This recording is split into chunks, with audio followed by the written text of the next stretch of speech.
everybody. Welcome to Adelaide BioMed City, the Minireviews webinar series. And today we have Philipp talking about Tonsley Innovation District.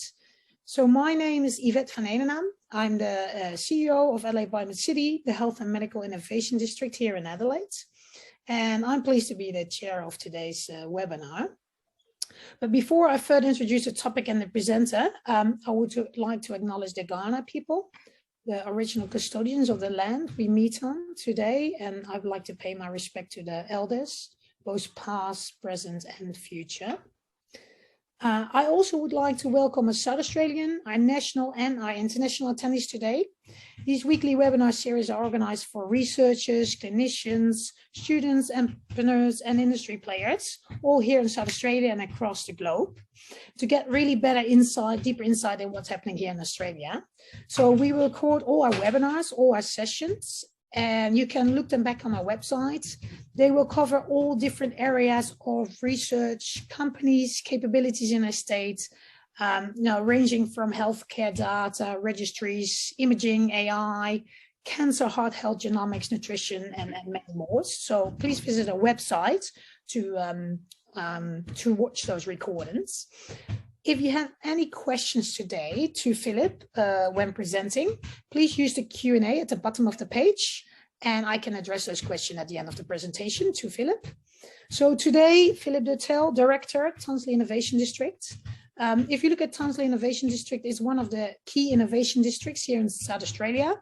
It's located in the south of Adelaide. And Adelaide BioMed City, we see them as a key partner, as well as the Lot 14 Innovation District.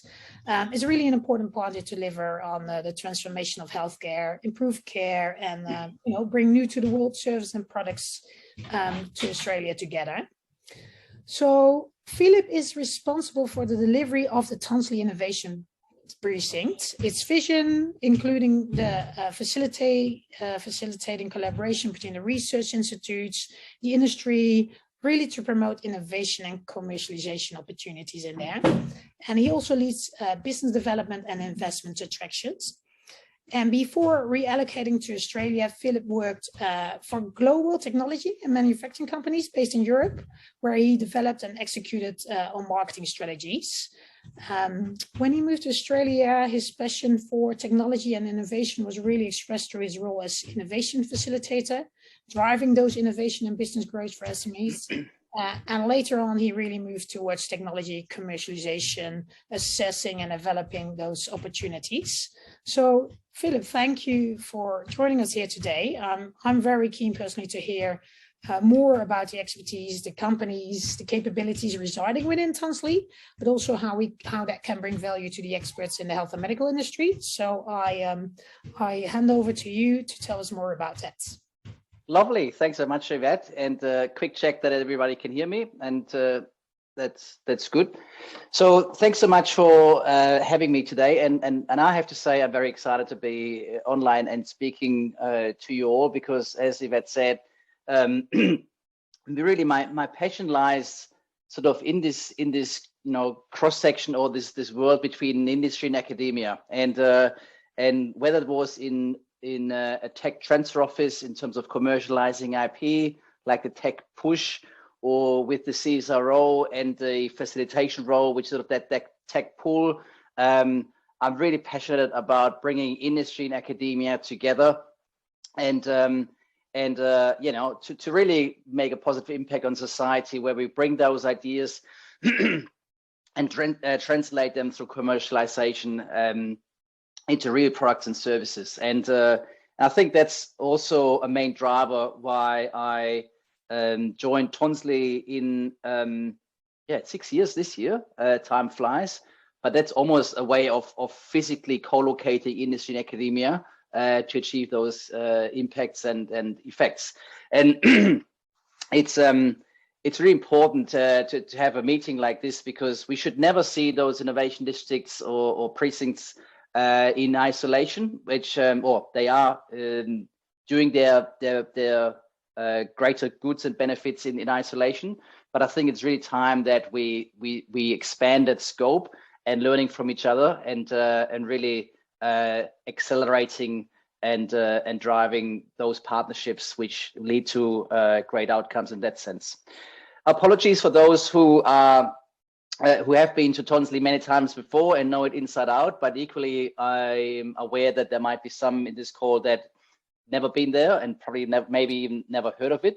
So what I will do in my presentation is to really set the scene where it's at, and I will use a lot of imagery. So I'm not trying to sell you Tonsley today, but really give you a sense of where it's at and what it looks and feels like. And then hopefully from there, drilling into one of our main sectors, which is the health and medtech area, because I think that's the most common ground we have for that conversation today. I will start by sharing the screen. So as Yvette said, it's south of Adelaide. It's the former Mitsubishi car factory. So it was, and before that, Chrysler. So car manufacturing for almost 50 years on this side. And this era ended in 2008. And after a lot of thinking, what could we do with this? There was a clear mandate and ambition by the government back then to create an exemplar project that takes manufacturing into the future, to really say manufacturing is not dead. We wanna keep driving it, but it looks different. It's a high value, low volume, very sophisticated in that sense. And what you see here is that aerial shot 10 kilometers south of the Adelaide CBD, where you have this big road, is that Darlington Road, or the South Road, which got upgraded and will be further upgraded. And then on the other side, which is sort of looking east towards the hills. And if you would look west, where you see that road fork down below, is where you have that train that brings you into this city and basically BioMed city in that sense. And that train also extends further into Flinders Medical Center. So very topical. I usually never talk much about this train, but we might come back to that because it is an absolute opportunity that we have a corridor symbolized in a train line, the Tonsley line, that really connects Flinders Medical Center and Flinders main campus with a lot of research and application, I guess, in the life sciences space.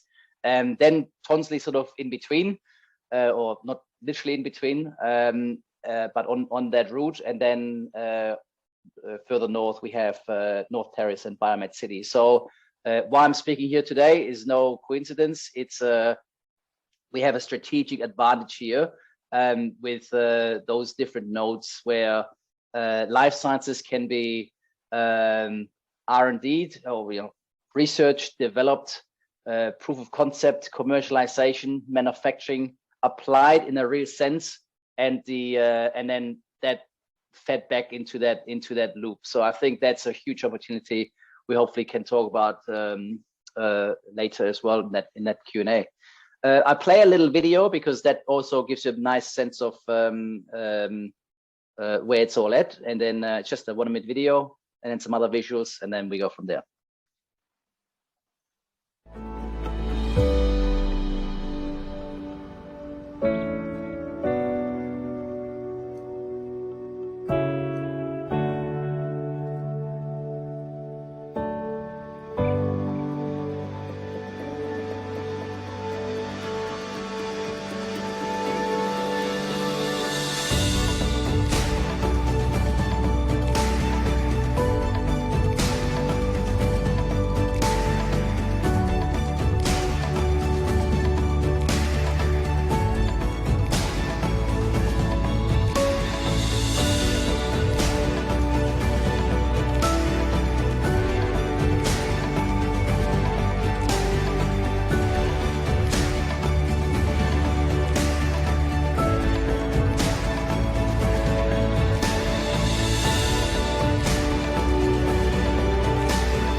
There you go.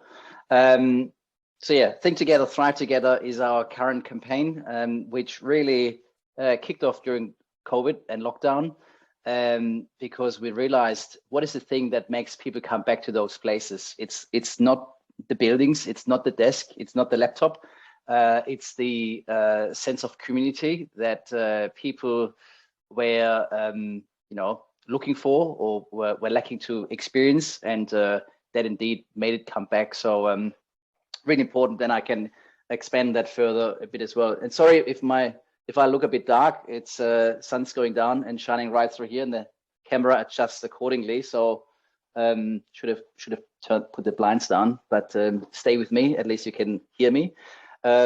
This slide, again, it's a very broad way of describing Tonsley. Is this a nice model of the future work, live and play, where kind of everything comes together. We have on that work aspect around 100 organizations across mainly industry and academia. We have anchor institutions like a Node or the College of Engineering and Sciences, predominantly within Tonsley, with Flinders Uni.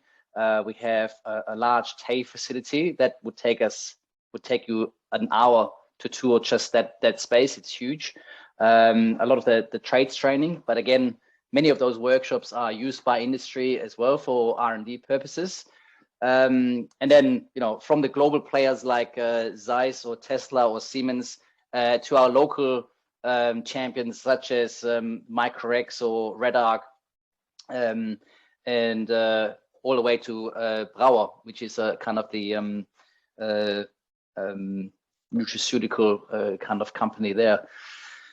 The living aspect is another important aspect to really turn the site beyond 9 to 5 and have it vibrant. So we have around 500 people at Tonsley with Tonsley Village to date, of around 2,000 people over the years to come. So that's steadily growing, but really creates that vibrancy, especially on weekends as well. Kids' birthday parties, people on roller skates, all that sort of stuff is what you experience on that, especially on that smooth concrete and undercover. So it's perfect in summer and winter to hang out, and we certainly encourage that. So it's a community space as well, Tonsley is. And then we have the play aspect, where we have the former Commonwealth Games squash court. So it's the only elite squash court in that category that public can freely access in that sense, or not for free, but at a small fee. And then we have other things like you've seen in the video, the table tennis, we have fitness classes, those type of things. So yeah, all up, making it a good experience to be there, and also leads into investment traction, of course, as well. So those employers are not just attracting people based on the paycheck, but also on that the broader campus-like feeling in a very attractive and aesthetic way in that sense. A few more pictures, as you saw in the video. So this symbolizes a lot of that manufacturing aspect that you saw there, from really, very, very, blade turbine repair within that Siemens workshop, all the way to Microrex building that medical X-ray device, the lens business of Zeiss, Sage automation across most sectors, probably less health and medical, but certainly the automation of such medical facilities as well, quite large in that. That's again a bit of that play aspect of that public space or civic space that people can hang out and have a break, or take their laptop and work from anywhere else. And here's some sort of architecture look and feel of again that sort of aesthetic, high quality space. That's kind of the overview of Tonsley. As I said, it's a 61 hectare site all up with the former factory, and that orange bit is what you saw in the video, and that's first slide, that big roof structure. MAB stands for main assembly building. So the roof even extended a bit further, but this was basically as you know on TV, when you've seen it, how cars are assembled, where it moves along the factory and new parts get added to it. And that's exactly what happened under this roof, which has been retained. And if we then zoom a bit further in, so that's then the setup under the roof, where we have those pods and tenancies, usually in that sort of 400 to 600 square meter, with exceptions like Zeiss, which is a 4,000 square meter factory, and Sage sitting at 3,000 square meter. And then that gray bit on the left is the last stage of development, which we're now starting to pre-commit.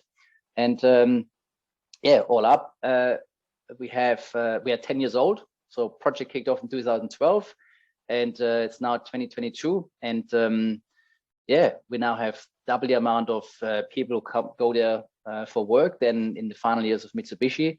So if you talk about job numbers, that's always a good number. But I think important for me is what type of jobs are we talking here? And so this is really highly skilled, highly paid, highly trained jobs in a large way, and that's quite exciting. So I think that's pretty much enough to provide the context of what is this Tonsley that we're talking about here, and where it's at. And I'm happy to answer any questions if I missed anything or left too much out in that sense. But I think one thing I should say is I talked about a lot about manufacturing, and this is kind of, you should see this as the umbrella theme of Tonsley and the identity. Under that, we have 4 subsectors: health or medtech, clean tech, software simulation automation, and mining and energy services. So the med sector. And what I want to get you excited about today is because of the audience here is particularly that medtech sector. And if you want to almost drill it down a bit further, the core focus is here sort of on sort of the medtech, assistive tech, and the software of these things as well. And that slide you see here is a bit of a snapshot I just pulled out from our Tonsley website, and I try to add those which we haven't even added on the website yet. But you get a sense, you get a good appreciation of the types of businesses that we have. And so from the assistive side of things, where we have Link Assistive, and Link Assistive works in partnership with Autism SA. Autism SA built that, can't call it headquarter. I think they have 2 main buildings, one north and one south, but they have sensory labs in there. And it's so rewarding to see what they are doing in the assistive technology space, where a lot under the NDIS, where kids can't talk and they have eye tracking devices, and people look at the screen, and I've tested myself, and it types the word and says it, and those type of things. So it's really, or kids with CP and how they interact in some ways. So that is a very interesting space that keeps growing, and Link Assistive is moved in as of last week. So they've always been around and always been connected. And I think almost, if I'm jumping here, what we saw and what we encourage is you don't need to own a building or a pod in Tonsley to be part of Tonsley and to participate and connect with Tonsley. Link Assistive is a very good example that is connected to the site for many years, and now finally made the commitment, or now a couple of years ago, to relocate into Tonsley. And I think it's that's quite important for me to mention today, that I'm not trying to sell people to move to Tonsley, but really the engagement can equally happen in a non-physical way. I think that's quite important. And then we have, on the other spectrum, very commercial operations and R&D teams within Zeiss. And Zeiss, the optics and optoelectronics giant globally, and many of you know that logo on a microscope or have seen it. I think they were even involved in the moon landing and those types of things. But it is quite amazing to hear that things like UV Protect, which is a polymer, material science at its best, that's been formulated in Adelaide. It's called UV Protect, which is basically a crystal clear plastic lens with 100% UV protection. And whether you buy it in Shanghai or in London or in New York, that formulation was made at Zeiss in Adelaide and for Zeiss Global. So it's not the big multinational giant dumping kit into the country. It is actually almost the way around, that R&D is fed back to the headquarters in that sense. So very exciting to understand what they're doing, in addition to the lens business. So the finishing, coating, framing of the lenses that you may order at Specsavers come out of that factory there. We have spin-outs from CRCs like the Wound Innovation CRC, which is now called Wound Innovations. So doing wound innovation management across, aged care facilities and other care providers, as an example. So we have that spectrum. We have, I added Sinclair product design because, again, when we're talking medtech, we have core expertise in actually prototyping, proof of concept, and developing those products in some form, whether it's in IoT, like a rehabilitation device, or all the other things I should add maybe under Flinders University and the Medical Device Partnering Program, or the Medical Device Research Institute as the broader term, to really be this place where you may come with an idea, but how it stacks up commercially and how it can be actually the engineering and design can happen is what Flinders Uni, MDPP, or the Medical Device Research Institute under Professor Karen Reynolds is doing, and it's fascinating if you see what they've already delivered in the past, and in what diversity they are involved, and certainly sitting within the uni and Flinders Uni, working with projects across all the other industry, but all the other universities equally. So it's really a clear demonstration of breaking sometimes this perception of the unis not working with each other in Adelaide. It's if you look at that, you wouldn't even think for a minute about that issue. And then we have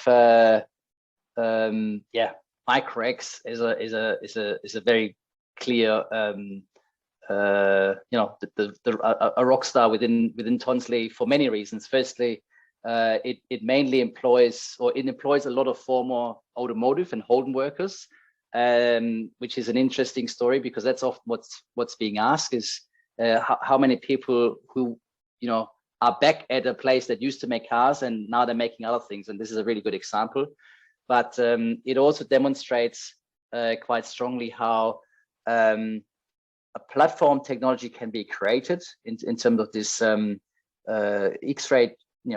X-ray tube emitting through using carbon nanotubes, and it, suddenly in a medical field, and suddenly it finds applications into security, military, and diversifying their product portfolio now to at least 4 that I'm aware of, which all started with 5 people.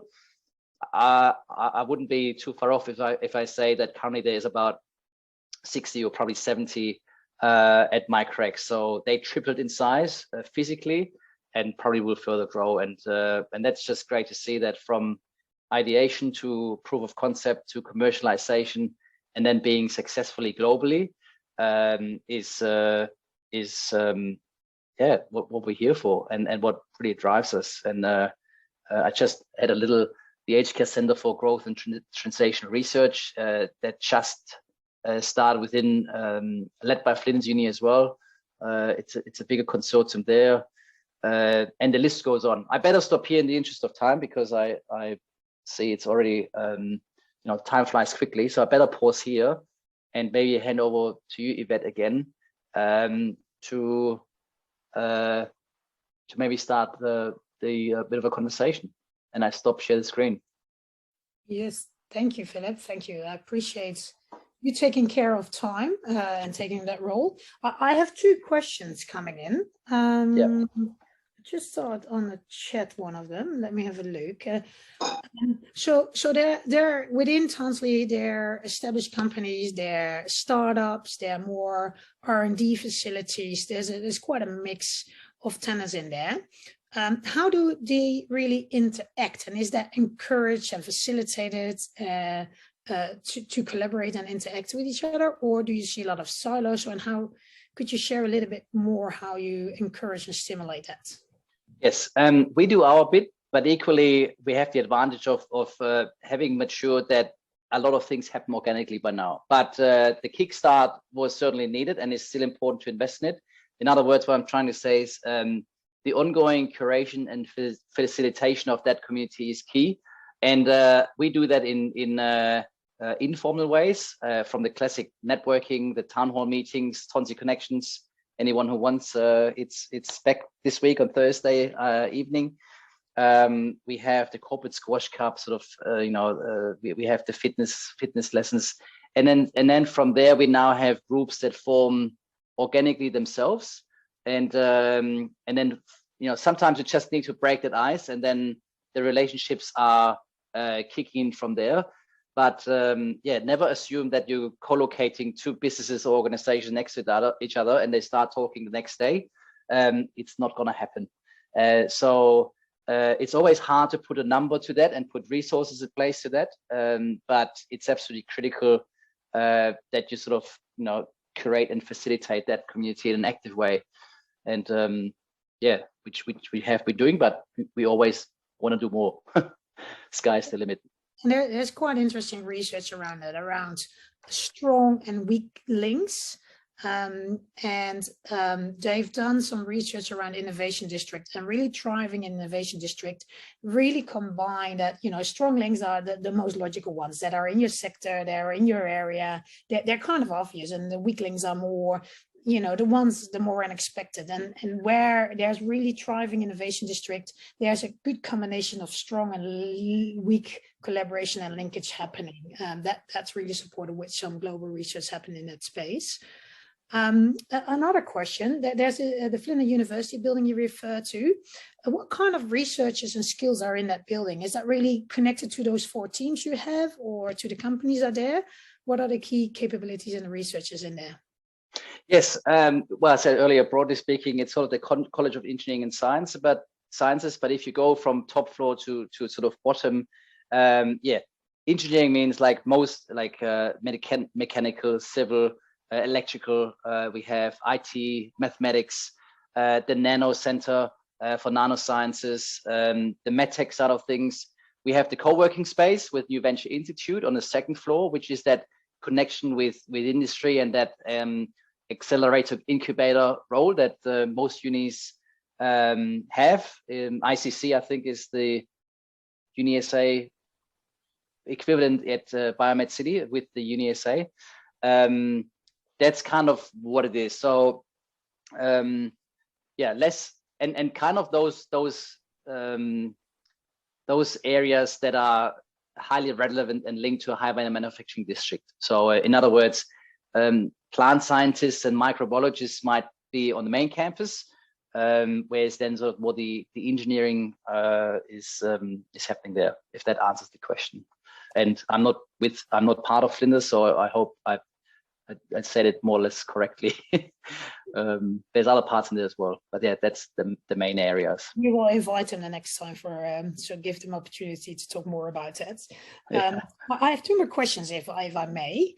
If I'm not from Tonsley, if I'm a clinician, I'm a researcher, an entrepreneur, or in the health and medical sector, and I have a certain challenge or an opportunity, and therefore quite keen to scan Tonsley for, who are the key players or capabilities I can leverage for that. What's the best way to approach that? Well, the best way, and I literally say that, is reach out to us, reach out to me, and because we can very quickly direct you to the right people, and sometimes we even direct you to people that might not even reside within Tonsley, but because we have a broader network in that sense. But I think never be shy of sending us an email or reaching out, and you can share my details as well, because at the end, we're here, and I should say that I'm part of the state government. We are here by mandate to drive economic development outcomes and serve the community. So it is, that's why we're here to invest in people reaching out and hopefully helping them from there. And I assume we can find you on LinkedIn or on the website at contact. Oh, yes. So that will be all good. That will be easy for people. So one last question. So it's a really good question around IP. So do you have visibility how much IP has really been generated, and also how much IP had generated that really generated income from it? In the last 5 or decade, or I think it's a decade old, Tonsley. Are there any numbers on that, on the value, the return on investment delivered to the community back? That question just comes a bit too early because we're currently having a research project with economic modelers within the Department of Premier and Cabinet. And it's exactly that number that they are trying to find out as well. So I don't have it to date yet. But there has been a lot of IP generated, and one way of measuring it, and I don't have the number there, is the R&D tax incentive as a good way to understand how R&D intense is the place, by claiming that from the federal government, but also the patent filing as well. And but I can't put it in numbers. I can give you a lot of examples for the next hour, but not that dollar figure. That would be the best way to answer that question. So hopefully it comes. Hopefully we have that soon. It seems that there will be interesting data coming out of that. Hope to see that soon. And I think, looking from a return on investment is really important from a community perspective. So more to follow on that. Philipp, no, I think, we reached 5 o'clock. We passed the time. I really like to thank you for this. As everybody knows, or as I indicated at the start, we're recording these webinars, and they will all be on the website in a couple of days, together with all the past recordings from this year and the other year. So I invite you to go there. Thank you, Philipp, again, and we will talk. Thank you. Thanks, everyone. Take care. Bye-bye.